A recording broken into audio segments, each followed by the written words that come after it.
Okay. How's everybody doing this fine spring break?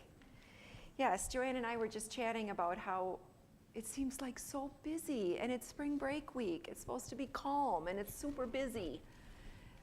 I told her I think it's because the weather turned bad on us, and we were used to that nice weather. In spring break, you think you should get halfway decent weather, and it's cold, so it's making us just a little edgy. But anyway, thanks everyone for being here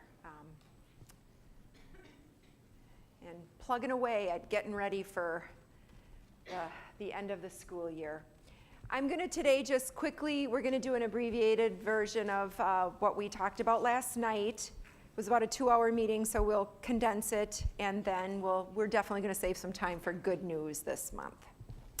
So first of all, we announced the Paul Simon Essay winner. Courtney Huta is our Paul Simon Essay winner, and her award now goes down to Springfield in the state competition, and she had her grandparents with her last night, so that was really nice at the board meeting. Jumping down, Kevin, can I just have you do yours after? I'll just go through the board stuff, and then we'll have Kevin did a mini version of what we showed you last month regarding the budget, because the board actually voted on the tuition last night. We needed that to happen. Well, hello, Bruce Griffith. Does everybody know Bruce? If you don't know Bruce, you should know Bruce. He is everywhere and knows everyone. So welcome to our party. Please feel free to join. So we have to vote on, even though we don't finalize the budget till September, we need to vote on tuition now because we have to get it loaded for students before they start registering. So March is the month where we vote on tuition, and so Kevin will walk us through the various, again, quickly. I know we talked about it last month, but we'll do it quickly again. We'll walk through the various tuition increases and some fee decreases that were voted in last night. Tuesday and Wednesday next week from 11:30 to 12 in the Fishbowl, I will be doing some listening sessions with students to talk about. Kevin, again, will go through his PowerPoint, and we'll kind of just talk about the whys of the tuition increase and what we're trying to accomplish with reducing our dependency on state aids and those kinds of things. Let's see, what else is important on here. Pass some policies related to the adjunct faculty contract aligning with our board policies, since we have that. And then I'll just pretty much talk a little bit about my president's report. But first of all, before I do that, let's do staff updates.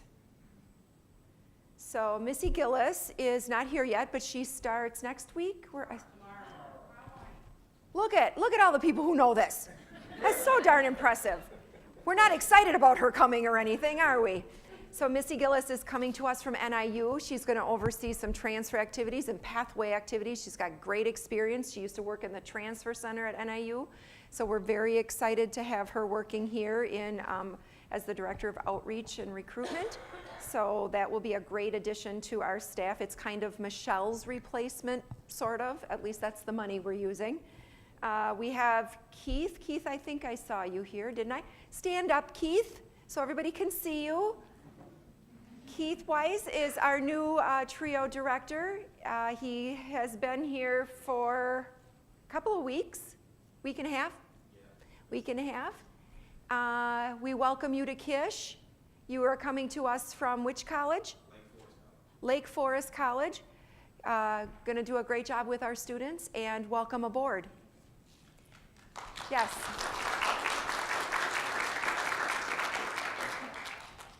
Jill Hansen and Chase, is it Budziak? I know, it's like Borowitz. Nobody ever gets it right. Yeah, Budziak. All right, Chase and Jill, there's Jill. They have, their jobs are new, permanent in the roles they've been doing, so congratulations to the two of you. Thank you. Christy, I think I saw you over here, Christy. Christy Kyler, stand up. Christy is our new addition to the foundation, and welcome aboard. We're happy to have you. People probably know Christy and her husband. He took my picture. That's out, not my presidential picture. So thank you.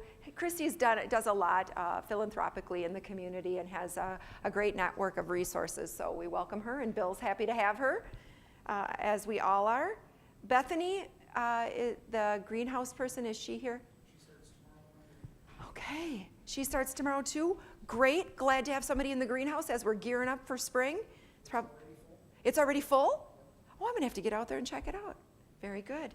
All right, and Noka's going to be departing, leaving our college. We thank you for your 5 years of service, and we wish you the best in your future endeavors. So thank you, Noka. Lori, I should mention that. Microphone, Bill. Microphone. Yeah, I should just mention that we have a little reception for Noka next Wednesday at 2:30. You're all welcome to come. Is it down in the foundation area? It'll be right out in the atrium. Oh, okay. Wonderful. Thank you. All right, so I'll just wrap up with my president's report a little bit, and then we'll have Kevin move into the PowerPoint. We'll do they'll show the online chat. There was a demonstration of the online chat feature last night. Joanne can talk about the faculty we introduced at the board meeting who got tenure, and then Joanne's going to talk a little bit about Tim Lockman's new responsibilities. Okay, so a lot of my report last night really had to do with legislative. Even though nothing's happening with the state budget, I have been very active, as some of the people who work with me. We've been very active in working with our legislators and attending meetings and having conversations, and really hoping that we can help push the needle forward. And when they finally do decide that we need a budget in the state of Illinois, that they know that we're ready and what we're doing to try to continue to move forward even without the resources. So the first thing was Bob Pritchard had a education council. It was open, it was a community forum. I went last year, about 2 months into this position, and there was maybe 20 people. It was pretty calm. We didn't have a state budget then either. People were concerned, but I think everybody thought the state budget was coming. This year, there was about 100 people, and there was a lot of angry people in the room, a lot of people concerned about what's not happening with the state budget, concerned about taxes having to go up, because that's been some of the conversation. So people who don't want to pay more in taxes, that was the concern. A lot of K-12 conversation, probably more K-12 conversation than higher ed conversation, and really focused on, while K-12s are getting their aids, they're not getting some categorical aids, which is having an impact on them and what they're able to provide for students. And we all know the importance of K-12 education for all of us, for our society, for going forward. So it's a big concern, and a lot of people have a lot of anger around that, and it was a very heated discussion, and really trying to get a call to action. I've known Bob Pritchard fairly well over the last year. We have breakfast together probably once a month. I see him at a lot of meetings I go to. I've never seen him so concerned. You know, we joke about in the past when we meet, we joke about, come on, Bob, give me some money, go down there, get us some money, those kinds of things.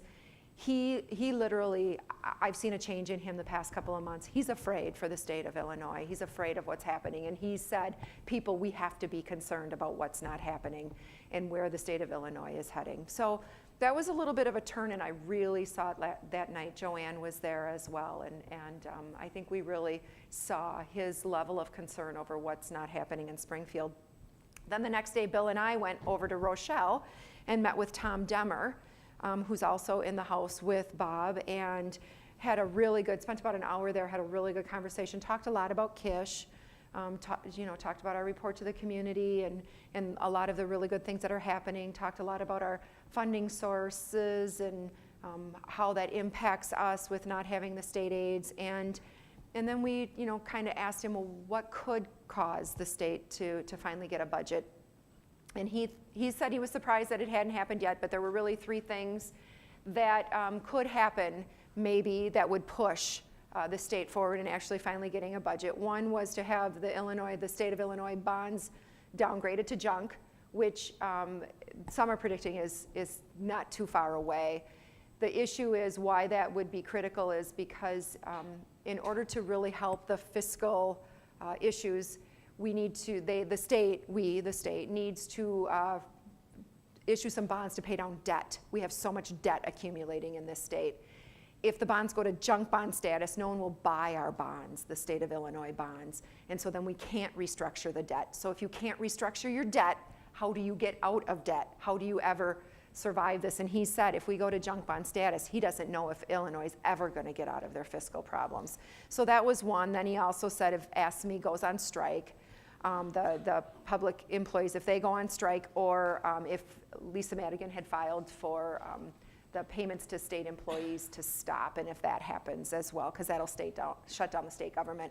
So he said if one of those three things happen, maybe then we'll get a state budget.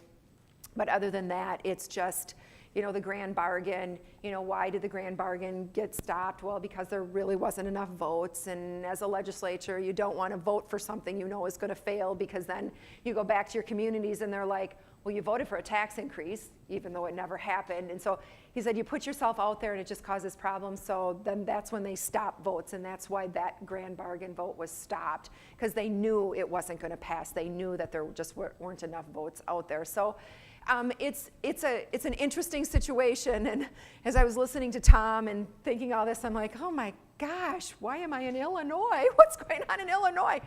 But then he said he had some positive things to say too, and he said, the budget, the state budget for Illinois, even though it's huge to us, in the grand scheme of things, in the grand picture of the state of Illinois, it's just a fraction of our economy, and that there are still a lot of really good things happening in this state. So we just have to be optimistic, we have to be hopeful, we have to just keep talking about what we're doing, and it's a really good thing we're making the decisions we're making regarding our funding, because who knows when we'll ever get a state budget again, and we just need to be in a position to be a strong college and go forward without the state money, and that's exactly what we're doing. Let's see, we continue to talk with folks who are in communities with immigrants and people who are here, our DACA students and those. We're going to issue a statement about protecting FERPA rights and privacy information. Wabansie came out with something similar not long ago. We're going to do the same thing so that all of our students recognize that we are protecting privacy and we're not sharing names and we're following the law. And the law is that, FERPA law is that we don't share private information. So we're going to make that public statement that that's what we're doing, as just to ensure our students that we are protecting their privacy while they're on our campus and while they're here, and to make sure that those students feel like they can still come to college at Kish. Last week I was at the president's meeting, the Illinois Community College president's meeting on Friday. Things we mostly talked about was funding, of course, the funding and the budget and where are we going. We talked about the BSN program, community colleges being able to offer the BSN program. If you read the news at all, you'll know that there was a public hearing or a Senate committee hearing, higher education committee hearing yesterday. It passed out of committee. It'll go forward for a vote. There was an article this morning that we got from the Trustees Association. It's got a battle, and we knew it has a battle to pass. The universities are really fighting it. A lot of people are feeling like this is kind of mission creep for community colleges to be able to offer a bachelor's degree in nursing.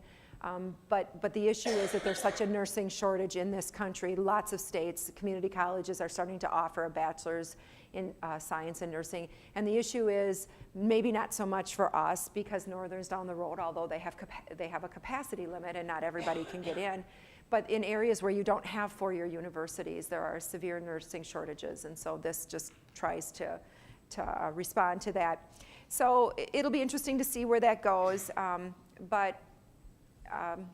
We're gonna continue to work on it. When we finish our nursing accreditation at Kish, we're gonna hopefully be in the conversations about offering a BSN here if it does pass and if it does move forward in the state of Illinois. So we'll keep our eye on that and keep moving forward. It would be good for our students.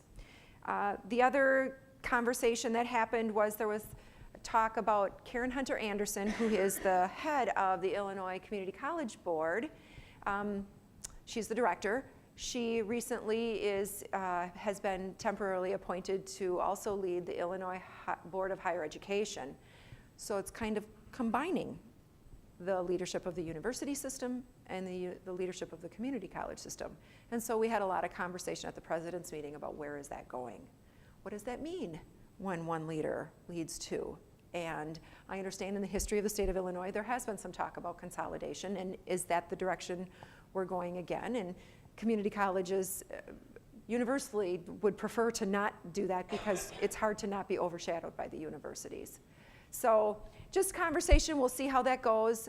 We just continue to make sure that we're in a good position as a community college system, and that we continue to demonstrate our worth and have our partners, and we'll talk to people going forward about that happening. May graduation, have we talked about this? No. So May graduation is going to have a little bit of a change. We've always done 2 graduations in May. We've done one at 10 o'clock and 2 o'clock? 10 o'clock and 1? 10:30 and 2. Thank you very much. This time we're doing it 9 o'clock and 11 o'clock. We're going to be done in the morning. We're going to try it.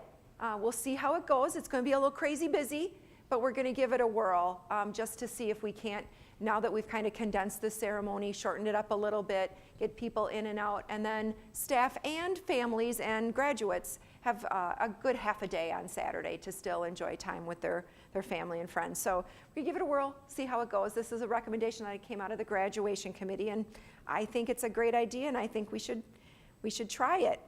So I think that's about it. As I'm seeing the notes on what I discussed last Thursday, I was at, Michelle and I attended a legal conference put on by Robin Schwartz, which is our attorney group that we use, but they represent a lot of the community colleges in Illinois. They put on a legal conference. So we went over there, and there's always a lot of things going. Even though there's no money in the budget, that doesn't mean they're not changing laws and rules. So that was good too. So we continue to do some professional development, and I continue to encourage that. I know we don't have a lot of money for travel, but the really thing we've said no to is like out-of-state national conference travel. But again, encourage people to continue to learn and know how to best do your job and do some more local professional development and reading. So with that, I am going to turn it over to, why don't we, Katie, you do your chat thing first, and then we'll turn it over to Kevin to talk budget.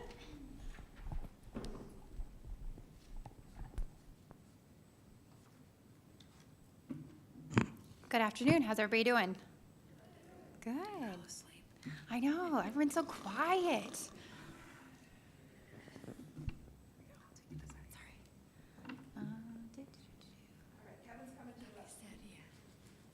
There you go. You got it. There we go. Okay.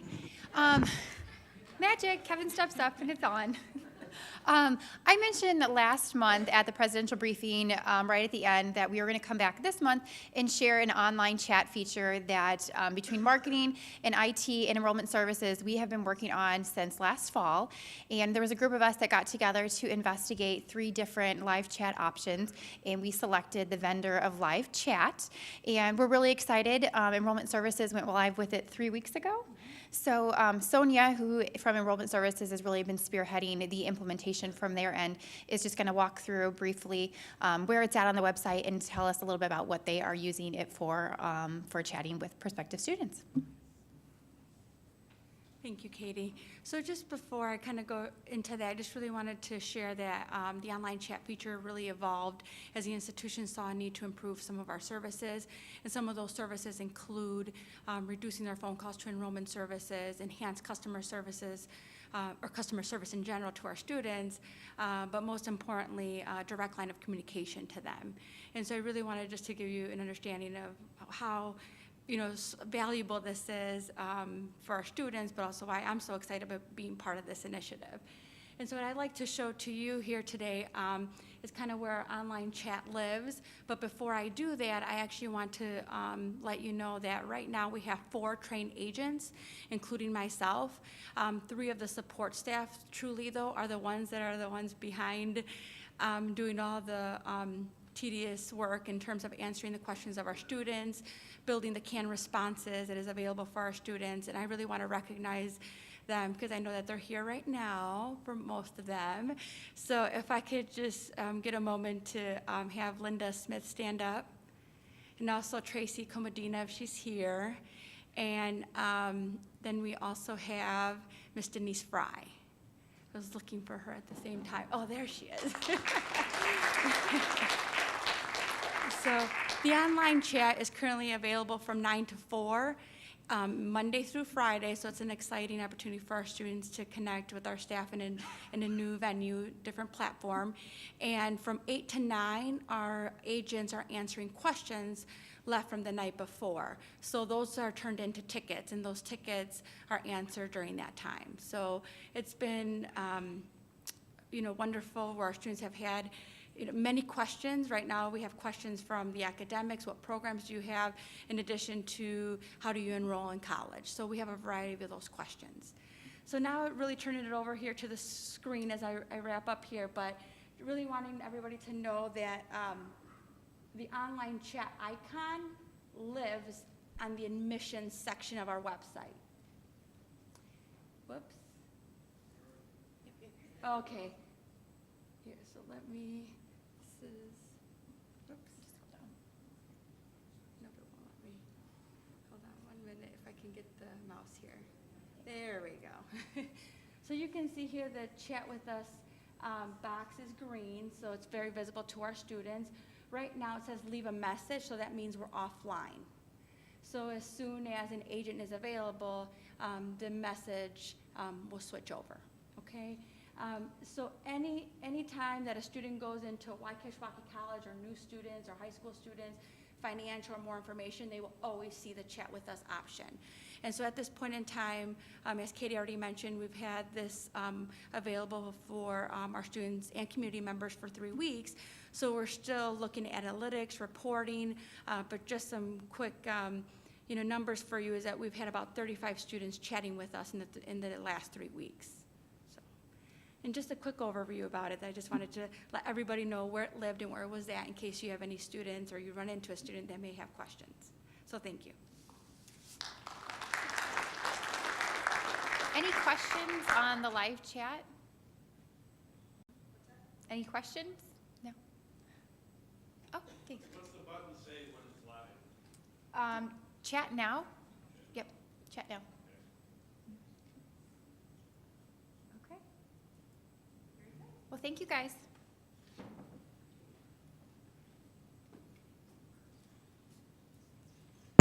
I went on one day just to see how it worked, and I think it was Denise, well, I got you, didn't I? And I'm just like, yeah, I said who I was. I'm just checking this out. It works really slick. And so even if staff or anybody has a quick question, it's real easy to get on there and just, you'll get an answer really fast. So it's a great service for internal customers as well as external. Kevin, yours is going to be a bit, so maybe Joanne should just, if you're okay, I'm sorry I keep bumping you. I'm saving the best for last. Joanne, you can come up here if you want, or you want to do it down there? That's okay. I Okay. just have a couple things.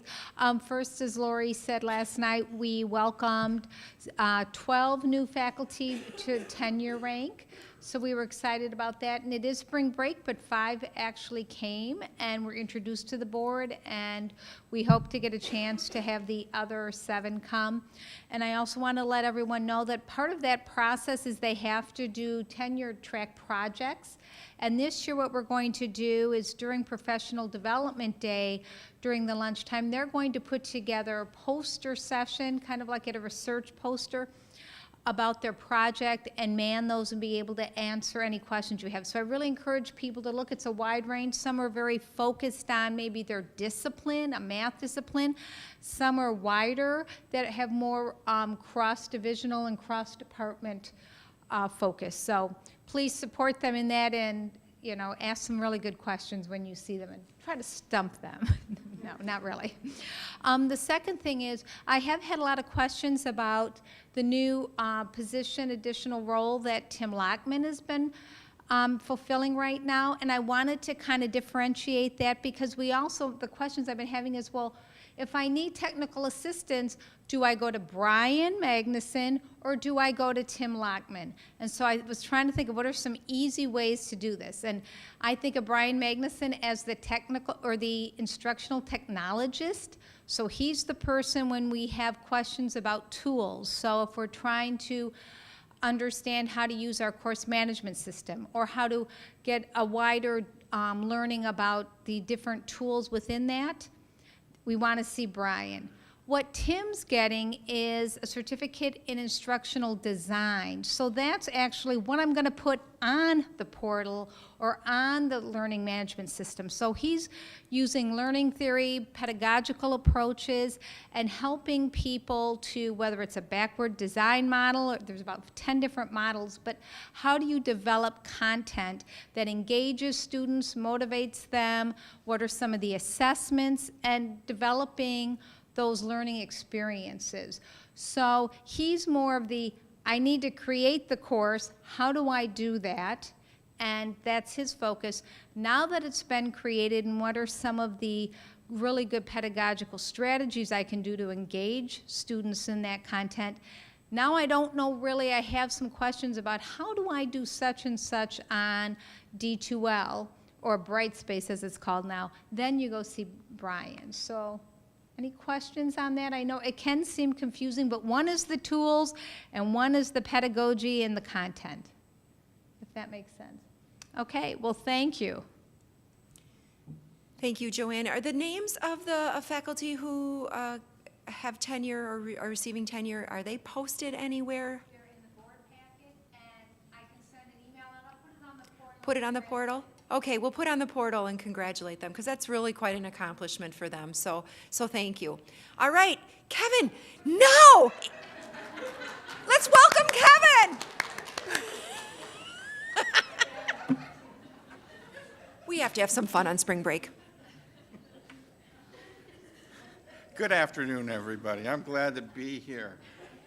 This is going to be a continuation of last month's presentation here and at the board. So last time at the board, we kind of went through the revenues and expenses kind of line by line and told them what we were expecting. And this time, we didn't do quite as much of that. It's kind of more of an overview. And then it was all leading to a discussion on tuition and fees. And so that was kind of the focus more than on the individual line items, because we did that last time. But just to give everybody a reminder of our total operating budget and where it's been and where it's expected to go, you can see this year, you can see what they were in the previous years. And this year, we're looking at around a $21.4 million operating budget. So for us, that's about, in terms of the three main revenue sources, we're looking at about 35% from local, which would be our property taxes, and then 57% from tuition and fees, and then this year 7% from the state. And I was telling the board that even if you look back just 2 years to FY15, in FY15, about almost 23% of the dollars that we got at the college came from the state. Now it's less than a third of that. Even in FY14, it was 21%, similar in years. So it just shows you how fast things can change when the work of producing a budget can't get done in Springfield. It has real impact for us. And this is where you can kind of see it here. So we ended the year in FY15 with just about $6 million in the fund balance, and we finished FY16 about $2 million short on that. Where we're going to end up this year, we don't quite know yet, but I can tell you that just looking at the way expenses are tracking this year, we are underspending. So I think people are doing a good job managing their budgets. So we'll see if those trends continue for the rest of the year. As a reminder, we did also receive just over $800,000 from the state, more than we had budgeted, so that was a positive budget variance. So we'll kind of see how the rest of the year goes, but so far things seem to be tracking fairly well. And then I just put the board guideline just to kind of remind the board about what it would look like if we had a 25% reserve, which is kind of their target that they have. And so it would be just a little bit less than $5.5 million. So then, as I already said, that we reviewed the major line items last month. But what I focused on are really three major factors that are driving our budget this year. And the first one is something we talk a lot about, is where we're going to get revenue from the state. And so this year, we had budgeted $2 million from the state. Next year, we're going to go with $1.5 million, so a $500,000 decrease. Will it be more than that? Will it be less than that? I don't know. And so I think it's prudent for us to not just keep assuming that a budget's going to get done. Many schools have done that, and I think you've seen the consequences of that if you've been following any of the papers from Rock Valley to McHenry to all over the state. The other thing is, second major factor is capital spending. We didn't do a whole lot of it in the budget for this year, and so next year we added about $300,000 for some projects, and you know, for $300,000 for a college of our size and the projects we're talking about, just to give you an idea, we're looking at a new to us truck for our truck driving program is in here. Some new audiovisual equipment in some of the older classrooms that haven't been updated for a while. We're looking at a new CAD lab for next year. We do need to replace some computers, particularly laptops, and so we're going to be doing a handful of those. And then we're going to be working on digital imaging up in student services and the business office, and so that's currently in the budget. So that's about what you get for $300,000. That's about probably 90% of it. And then the other thing is, this year we're going to be budgeting 100% of salaries. Previously we've budgeted less than that. We're going to put the full amount, and then what we're going to do is when a position becomes vacant, then we can make the strategic decision, do we rehire the person and just put the money right back into the salary account? Do we say, you know, we don't need that position, we're going to put it in the fund balance? Do we say we don't need the position, we're going to spend it on something else? Or are we going to create a different kind of position? So it just allows us to better manage the salary dollars. So those are the three kind of main things, and that's about $1.2 million right there. On the revenue side, this is just a repeat from last month, but we do know that for 2016, the real numbers for DeKalb, the EAVs were up 7.1 in DeKalb County and 3.6 in Ogle. So for next year, the way that it works is for next year, half of what will be in 2016, and then half of our money will be from 2017, which we don't know yet.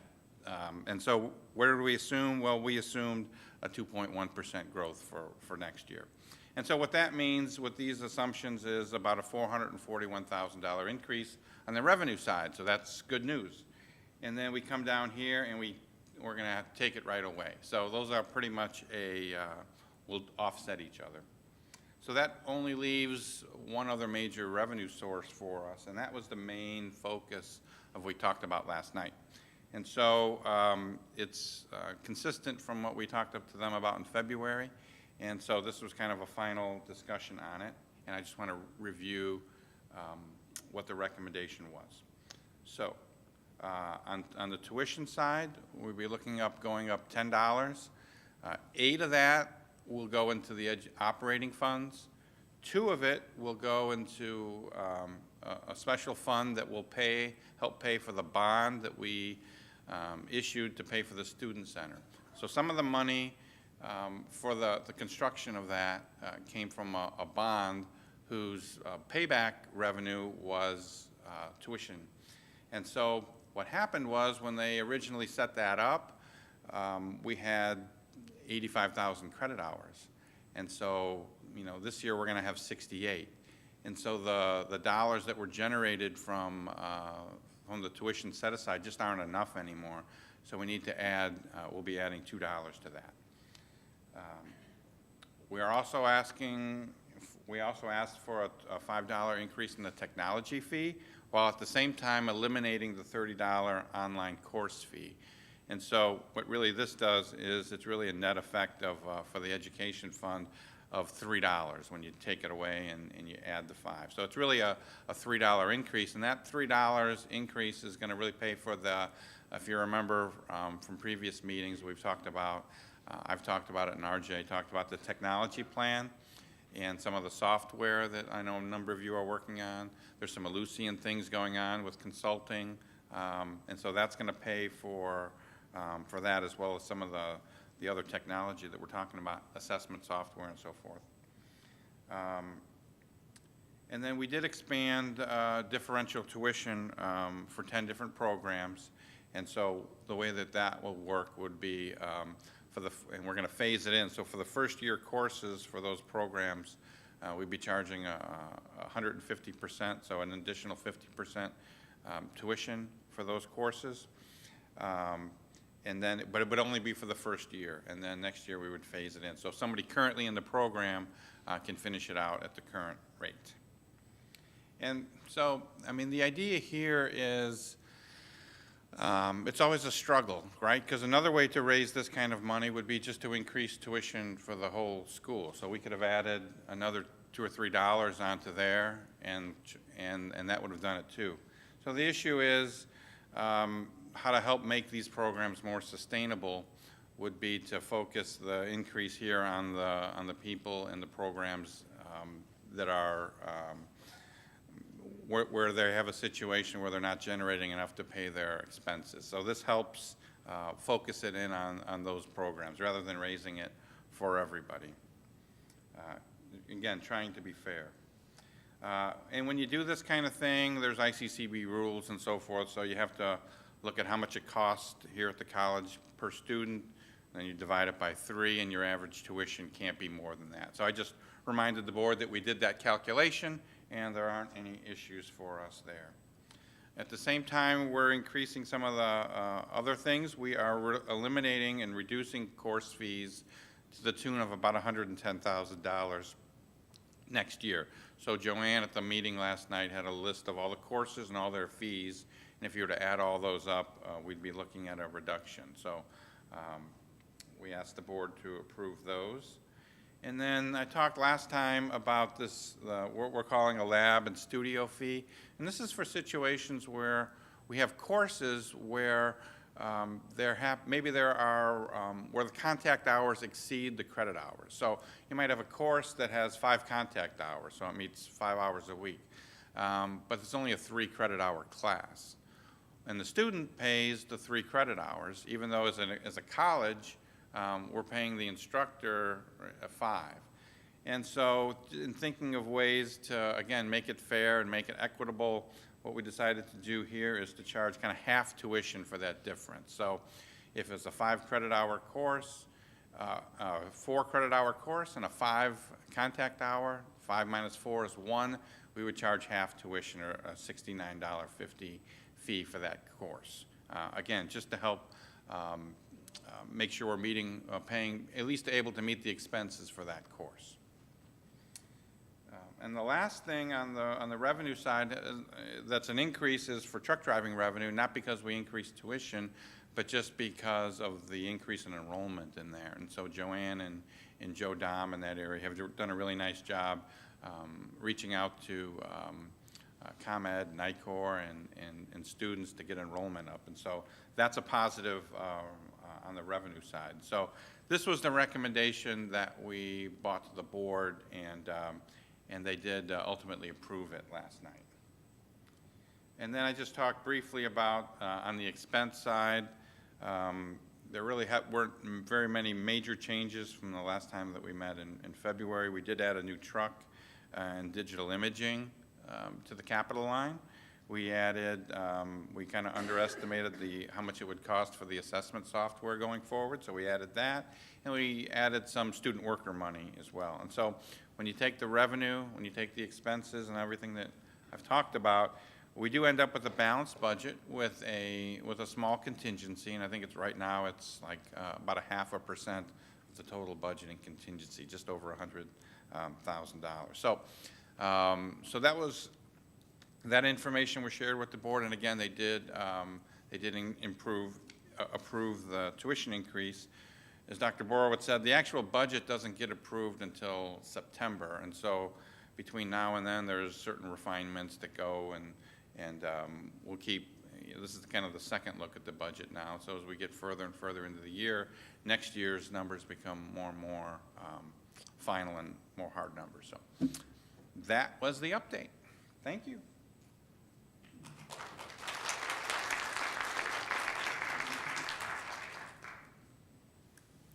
Okay, so anyone have any questions about the budget for Kevin or myself? One of the things, I don't know if we talked about this last month. Again, I talk so much, I forget who I tell when. But enroll our applications for fall. And I think I talked about it when we talked about why are we projecting flat enrollment even though we're down 3.2%, 3.2 or 3.3, Matt? 3.3. That's okay. 3.3%. Why are we building a budget or estimating a budget that's flat on enrollment? And it's because our applications are up. Last week we were up about 29%. This week we're up about 19%. 2 weeks ago we were up 19% when we look at in-district. So it's fluctuating a little bit, but bottom line, it's up. So if we can turn those apps into enrollments, which I know we're working really hard to do, we're going to be okay. So we're keeping our fingers crossed and hoping that trend continues, and a lot of hard work on the part of everybody. Enrollment is everybody's business. So kudos to everybody for working really hard to get enrollments up. Good news. Anybody have anything positive to share? You are a very unlively bunch, so now we're going to try to breathe some life into this group. I was just at a Rotary meeting at lunch today, and my husband actually was the guest speaker. And I've decided, Bob Hammond was there, who's on our board, and I said to Bob afterwards, I said, now I bet you think you hired the wrong Borowitz to do this job. He's funny. I got to work on my funny. Yeah, what should I do, Matt? Maybe you can help me. Maybe you can give me some pointers. He's talked about, you know you're from Wisconsin if, and he had a bunch of funnies, and he's really into the Packers, so he talked about the Packers and the Bears. Okay, some good news. Something, anything. Bruce, do you have some good news for us? You got to come up to the microphone, though, if you've got good news. Well, I guess I'll think of some good news before I get to that. But it is, Lori, it is a very quiet group. I was quite surprised. Because I know many of them individually have been a lot more boisterous and happy. And I chose to come over here to be their Bill.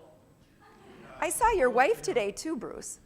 Well, I At can the eye tell you doctor. that at a superintendent's meeting this morning, I shared with the superintendent some great things that are happening because I was fortunate enough to be one of the new foundation members at the college. We are really looking forward to bringing some additional scholarships, Christy, right, and Bill, to our students. Even though I'm not employed by Kishwaukee College, I have a very important role, I believe, because we're so important to the community. And so we mentioned the boot camp for manufacturing. Matt told the students about, or told the superintendents about that. There are just a lot of things on the horizon, and KEC wants to be part of that. We want to bring students, streamline them into your college. So, that's the good news. We're going to work hard on that. We're going to work hard on that. Some other good news I might think of is that the next time I come, Yes. I'll bet, I'm going to crawl in actually, but I'm going to hide in the back, and I'm going to look at these folks, and they are going to be so energetic. So I'm suggesting we get a motivational speaker, kind of bring your husband in, or I'd like to come in and just make a fool of myself and get them excited. So then when you get to them, you can calm them down. That sounds good. Lori, thank you very much for what you do for the college, and thank all these people for what they do for the college. We have a great bunch, That's don't the we? good news. Great group of people. Yes, thank you. Thank you, Bruce. Matt's got some good news, and I'll bet Chase can find something too. You've got some time, Chase, because we do have a lot of really good stuff going on. As Bruce alluded to, we do have the engineering boot camp that we're gearing up for this summer. It's going to be an exciting opportunity that's being funded through the foundation and some generous private donations that way, as well as hydroponics. We're making some progress on hydroponics in the greenhouse, and I wanted to give some kudos to Steve Duran. If anybody wants to wander out to the greenhouse, he's actually doing an experiment with his AGT 140 Intro to Crop Science class, where they're actually doing hydroponics in a controlled environment. Kind of a neat experiment they've got going on out there, so you can check that out.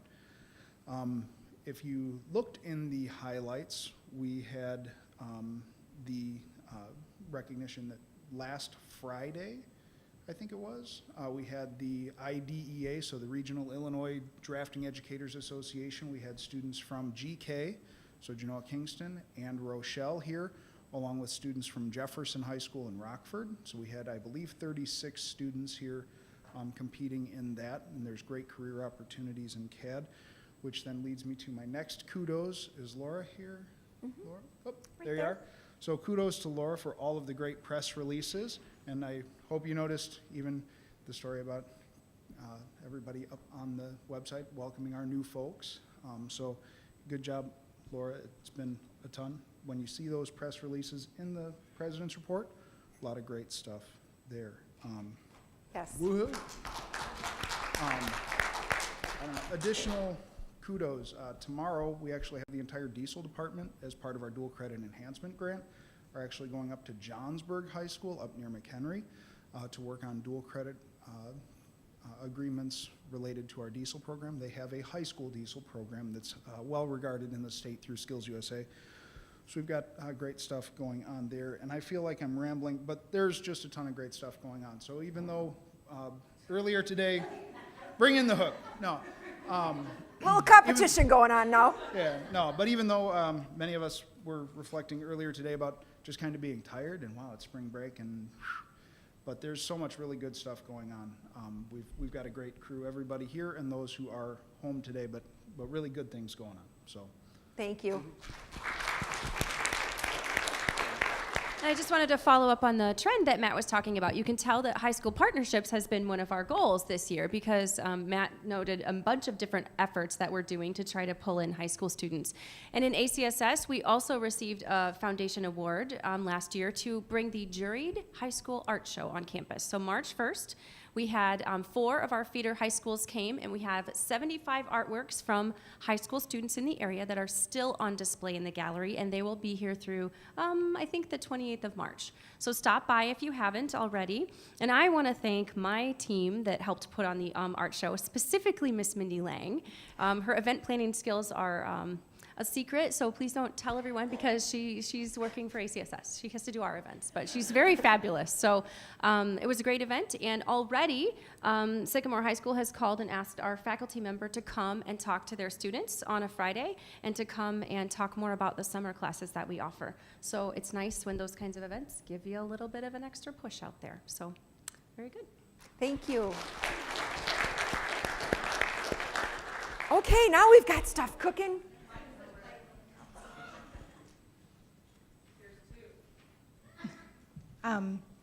In testing services, we are now offering CLEP testing. So for those of you that don't know, students can take a test instead of taking a college course, certain ones. There's 33 exams. And before we've always had a CLEP policy where we accepted it, but they had to go someplace else to take the test. And so we are now offering that here at Kishwaukee. Thank you. Great work.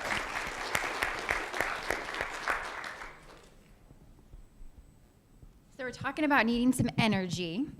If anybody needs some energy tomorrow or Friday, we will have 1,200 8th graders on campus for 8th grade career day tomorrow and Friday.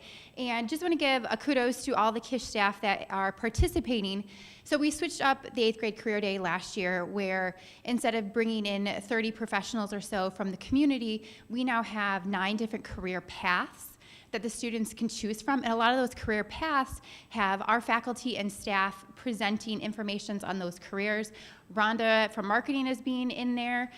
We have Susan Carlson from ACSS. We have a lot of the CT. Bernie Pepino is going to be in there, but we have a lot of KISH staff that are going to be participating in those pathways. And so again, it's just a great way to share our programs. The IT staff is doing the computer programming session. So it's just a great opportunity, again, for us to showcase not only our facilities, but our staff and the programs that we offer. So again, tomorrow morning, if you want to be around 600 8th graders, or Friday morning for that energy boost, come on down. We can certainly use some help. And thank you to Nancy Parch, who between her and I and Graciela, we kind of partner with the KEC folks to put this event on. And we're really excited to see that youthful outlook here tomorrow on campus. So thank you. Yeah, thank you.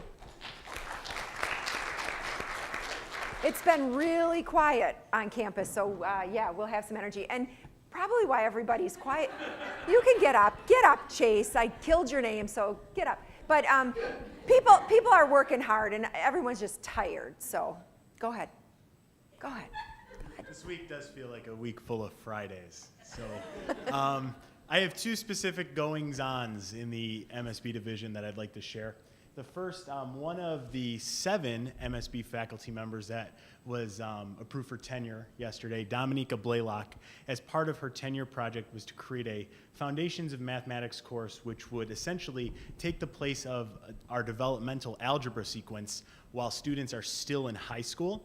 And for the last 2 years, we've piloted the program with Rochelle. However, over the past semester, we have started the inroads and working on the process for implementing the course as well in GK and at Indian Creek. So we're well on our way, and so hopefully we'll have 3 schools participating in the program.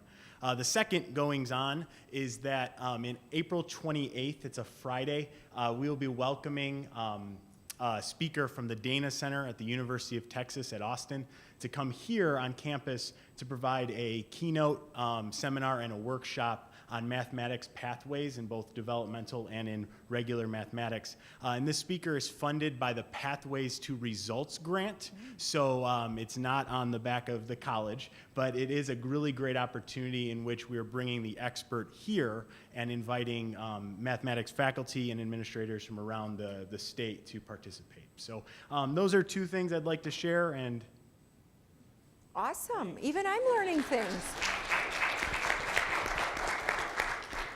Really good stuff. Yes, Allison.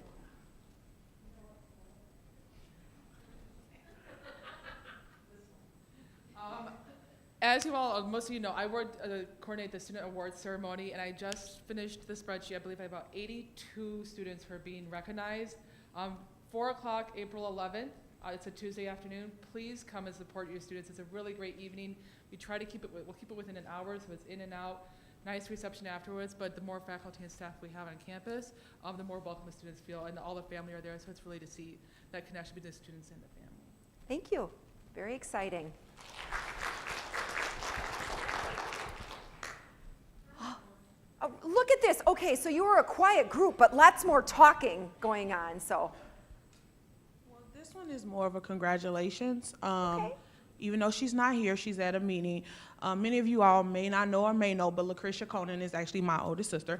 And so I wanted to congratulate her because she had a lot of you guys streaming her live at her graduation ceremony over the weekend. You know, we were honored to attend. So I just want to congratulate her on receiving her master's in higher education. Oh, she never said anything this morning. That is a big accomplishment. What's it?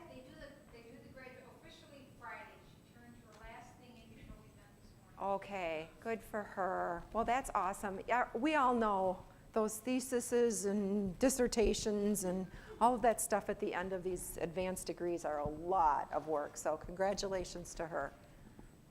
It's very exciting. Anything else?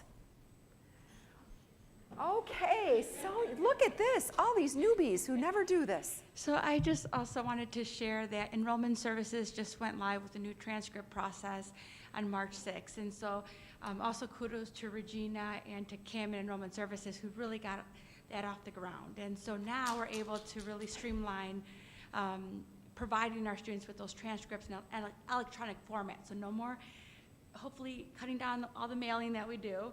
But again, they'll get it within 48 hours, and sometimes even 24 if everything goes smoothly. Perfect. Thank you. It's a really good thing for our college.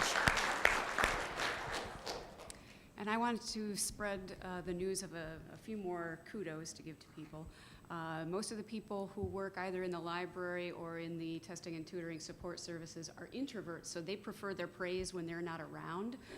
So first, I would like to tell you that Ann Mueller has been doing a fantastic job working with Sycamore High School to teach some study skills and college preparedness skills in the high school so that they're ready when they come here.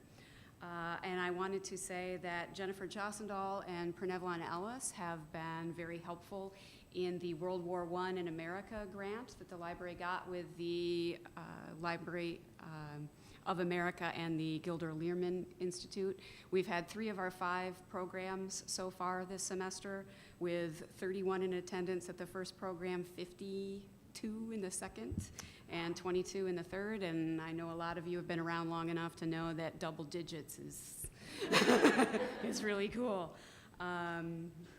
So yeah, I want to thank them, and for marketing, for all the work they've done with helping us with the marketing materials and the press releases. So. Thank you.